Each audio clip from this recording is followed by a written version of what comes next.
beautiful. It's very Oh, beautiful, really. look at that very cover. beautiful cover. Yes. How it's nice. a beautiful orange. Very. Very beautiful. Okay, so we can begin. And I would like to thank you very much for being with us today for elefantFest, to talk about your book, Blood Orange, which appeared in Romania this year at editura Litera Publishing House. And I was very surprised because I didn't read a lot of thrillers till now, but I was very captured. I read it in one day. Oh, wow. And yes, it's a very good thriller, psychological thriller. And it's my first question. When did you decide that you would become a thriller writer? I mean, why this choice? It's difficult. I mean, really. It seems to be how I write, my manner of writing. I have a feeling if I tried to write even an uplit or something very happy, it would go very dark very quickly. I don't mean it to, but it's just how my mind works. And I think I have quite a dark imagination, and my writing style. And it's also, I think, you know, that they say that you should write the books that you like to read. I mean, I have spent my life reading psychological thrillers and crime novels, so in a way it seemed the most sort of obvious destination for me. I mean, I have to say, when I first started, I was writing books which were more like feminist dystopias, Yes. but they weren't very good, and the aspect of them that I liked the most was the sort of the sense of threat and the building sinister kind of atmosphere, and so I found really that is it's the most fun for me to write, and I'm very lucky that it's a popular it's such a popular genre at the moment. You know, that it's a very pleasant coincidence. I told you it's okay.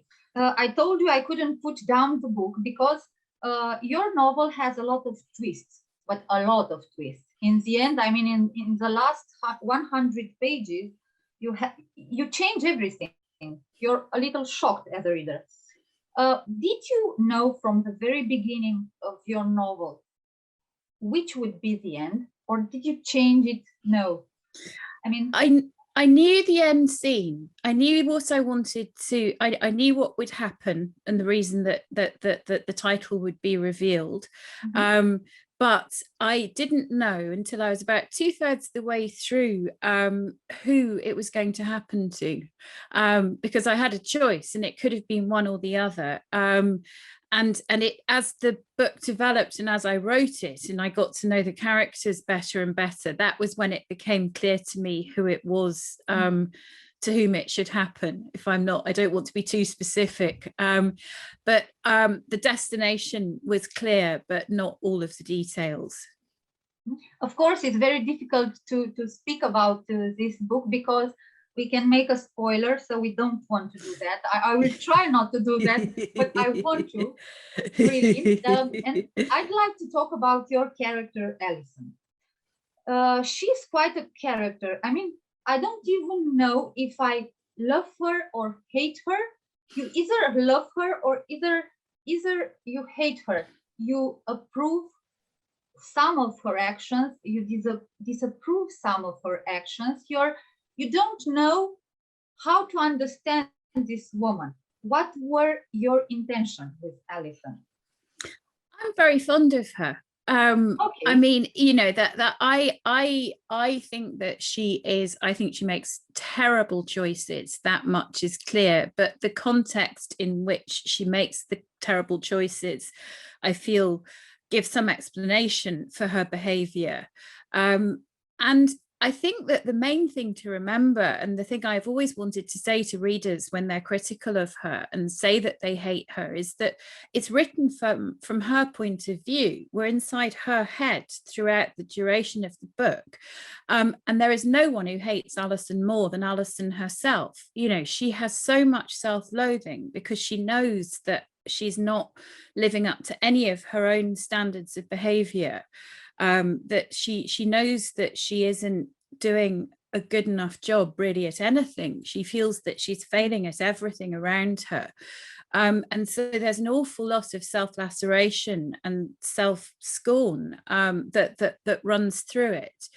And what I wanted her arc by the end was, I mean, again, without sort of wanting to go into spoilers, I felt that if we could end up with a feeling of fondness and perhaps some understanding by the end, that would not necessarily be such a bad thing, because actually we can all leap to judgment very easily on others, and perhaps we shouldn't. Perhaps we should sort of hold back a little and try and explore what the context of someone else's life is. You know, it's never as simple as black and white. And I will say that actually one criticism that is leveled at her very frequently is that she's a bad mother. But I was very careful when I wrote it to ensure that at no point did she actually do anything that was bad mothering, in the sense that she, with the exception of getting a time wrong, which actually there's more to it than that, she actually is absolutely devoted to her daughter, and I think treats her daughter very well throughout. And it's, but because she feels bad about how she's doing, and she doesn't think she's spending enough time, and she's dogged by, you know, that guilt that many working mothers have, that they're not doing enough. That's the way that we see her through her own eyes, and they're a very, very harsh judge. You said in an interview about talking about Alison that she is somehow Lady Macbeth trying to scrub off the blood clot. And I'm thinking of Alison trying to be a better person, a better mother, but she fails all the time. And then I thought, this is real life. A lot of women live that. Yeah. Did you have for inspiration women around you?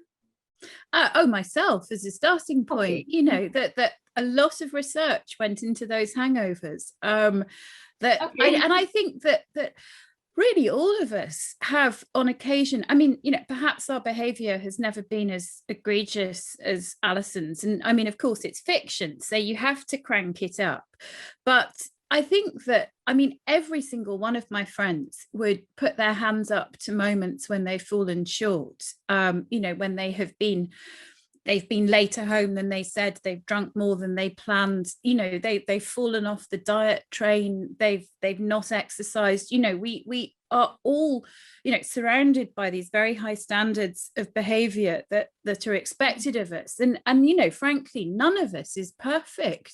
Nobody is perfect. Everybody has flaws, and it's a very harsh environment where we're held up to this incredibly high standard that we're expected to be perfect all the time.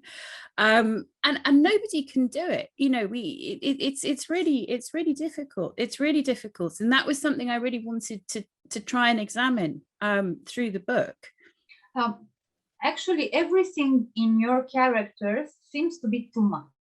They drink too much, they smoke too much, they work too much, they have sex in train toilets. That was a little shocking.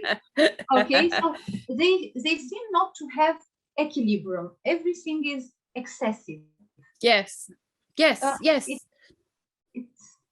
I think that's right. That's absolutely right. She is out of balance. And I mean, and really, if you don't have if the central character of particularly of a thriller, I mean, really one of the sort of the most essential components of a novel is to see the arc the character travels, and to see if they change and what circumstances are that cause them to change.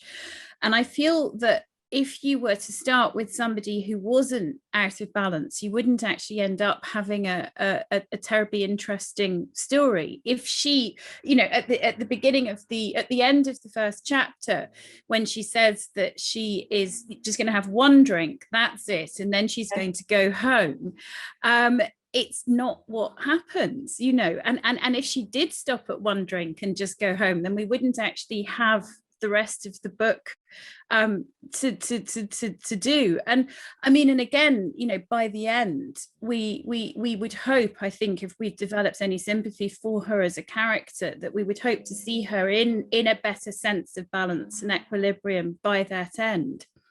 Mm-hmm.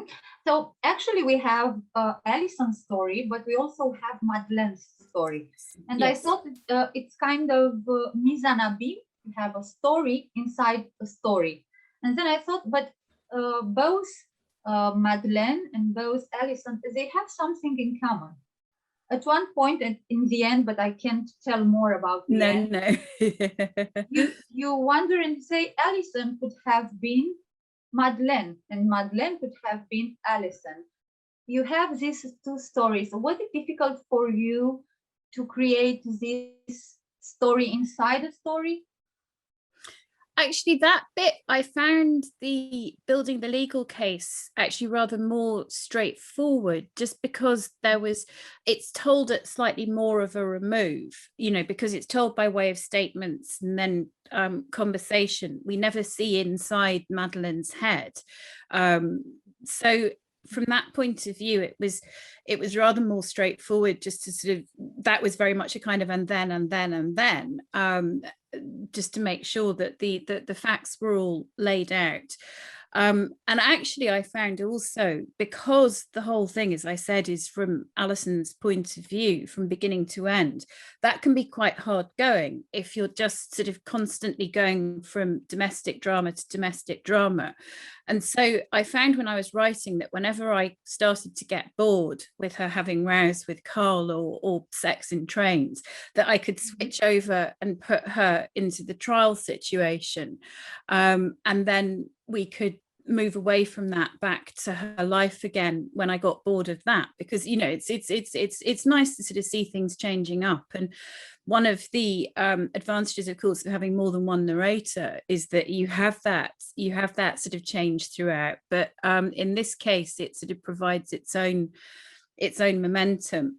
And really, I found, because I was writing it all chronologically, you know, I sort of wrote it as it's read, so I wasn't sort of doing Madeleine's sections separately from Alison's. I found that they both developed organically together as I was sort of developing kind of thematic links, you know, and my subconscious did quite a lot of that too, in terms of the, you know, I'd sort of see something later and think, oh, I drew a parallel there that I hadn't, yeah, it hadn't been a deliberate decision so to do, but actually it did tie in quite nicely. So it was, I mean, it made the writing of it, I think, rather more fun than anything else.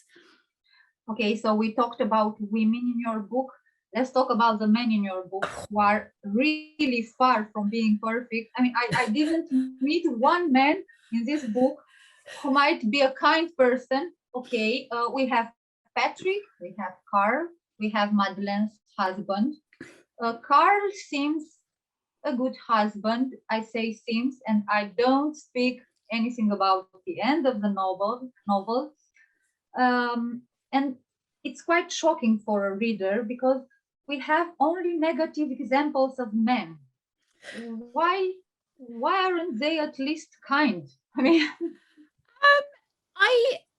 it was the book I wanted to write.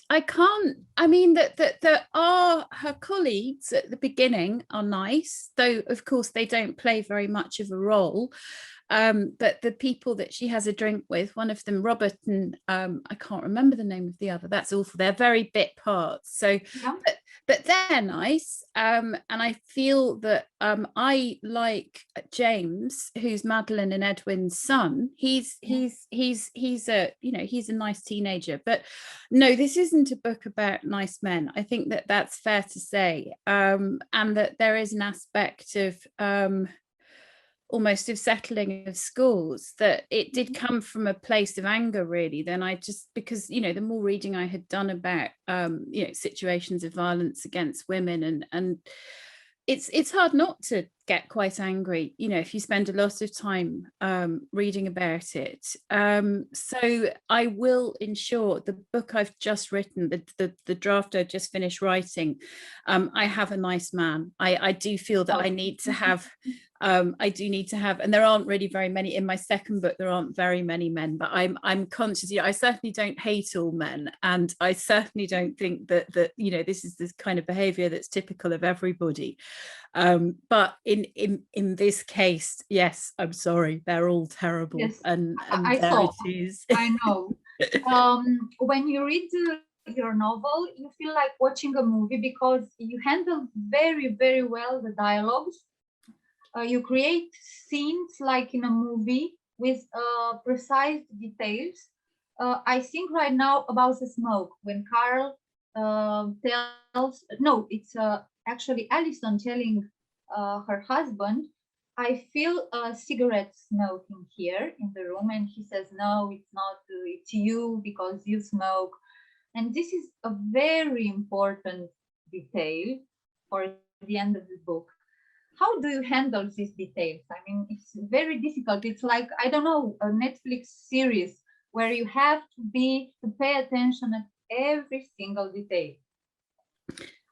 I don't know how I do it. I mean, that is, because I suppose I've got the whole picture in my mind. I do know what the, I know what the ending is going to be. I know what needs to be seeded at which point. And I mean, and also there is a question of doing a layering, when you go back through the edit, when you've actually got the whole story completely clear in your mind, then you can go back to the beginning and you can put in a little bit more to mislead the reader, or to make them go up a blind alley, or to put the details in. I mean, you just hope what you're writing is getting the point across successfully, and I'm pleased that you think I have, so thank you very much. Yes, but yes. Did you have some moments when you found it difficult to write about what, I don't know, a scene, when you said, no, this is too much, I shouldn't do this, I shouldn't do this to this character? And you know what I mean, because there are things happening to some main characters. Did you have this in mind at some point? No, I shouldn't have done this with Patrick or with Alison or with Madeleine.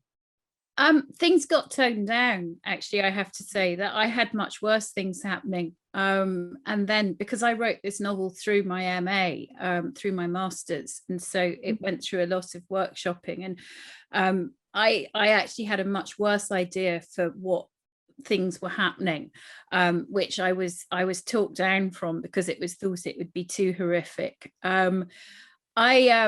You have to torture your characters, because again, otherwise you have no story. I do feel, I've always felt, oh, poor woman, it's pretty brutal, and I felt very much for Madeleine. I felt Madeleine was in a extraordinarily horrible situation, and I had great sympathy for her. But in order for the book to have any kind of tension, I'm afraid I had to be very, very horrible. So no, I didn't feel bad about it. Okay. So actually it's a dark psychological thriller with poisonous relationships, with, I don't know, self-destructive ways that characters choose in their lives. We have domestic violence. So there are delicate topics, and once again, it's very familiar. This happens nowadays, domestic violence, and you put it very well in the novel because you are very discreet while talking about this. But we have some scenes which are really, I can't describe them. You know what I mean?